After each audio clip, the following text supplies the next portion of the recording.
अध्यापिका कोतारी मॅडम, त्याचबरोबर अध्यापिका, उपस्थित सर्व पालक भगिनी आणि बंधूंनो, त्याचबरोबर विद्यार्थी मित्र, आज आपल्या शाळेत चावडी वाचन आणि गणन क्रिया असं संयुक्त कार्यक्रम आपण या ठिकाणी आयोजित केला होता.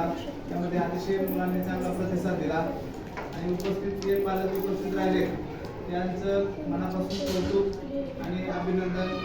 कारण जर मुलांना आपण घडवायचं असेल तर 3 गोष्टी महत्त्वाच्या आहेत. तो विद्यार्थ्याची इच्छा पाहिजे, आपण शिकवलं तर त्याची शिकण्याची इच्छा पाहिजे. दुसरी गोष्ट पालकांचं लक्ष पाहिजे आणि शिक्षकांनी चांगलं शिकवलं पाहिजे. या 3 गोष्टी जर असल्या तर आपल्याला मुलं चांगले घडवता येतात. तर सगळ्या वर्गात अशा पद्धतीने अभ्यासक्रम चालू आहे. आता हा कार्यक्रम माझ्यासाठी मॅडमांनी चांगलं नियोजन केलं आहे. त्याचबरोबर सर्व अध्यापकांनी चांगली तयारी करून घेतलेली, विद्यार्थ्यांनी सुद्धा चांगल्या पद्धतीने वाचलेलं आहे. अजून आपल्याला वाचायचं आहे. आता पहिलीची मुलं हळूहळू वाचतात, कारण वाचायला वेळ लागते. आणि नंतर 5वी 4थी 5वीची मुलींनी आवांतर वाचन सुद्धा आपल्याला काही पुस्तकं वाचून दाखवलेले आहे.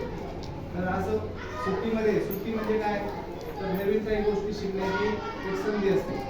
मुलांना आपण कुठं बाजारात वगैरे गेलो तर एखादं नवीन छोटंसं पुस्तक आणून दिलं तर मुलं काय वाचतात. त्यामुळं काहीतरी आपण मुलांना दिलं पाहिजे. पूरक आहार आपण जे म्हणतो ना, तर त्या पद्धतीने त्यांना पूरक अभ्यासासाठी सुद्धा आपण संधी दिली पाहिजे. तर अशा पद्धतीने तुम्ही या ठिकाणी आलात, उपस्थित राहिला, मुलांच्या या विकासामध्ये सहभागी झाला आणि या कार्यक्रमाची शोभा वाढवली, त्याबद्दल तुमचं मनापासून अभिनंदन करतो, धन्यवाद देतो. आणि हा कार्यक्रम मॅडमांच्या माहितीनुसार संपला असं मी तयारी करतो. धन्यवाद.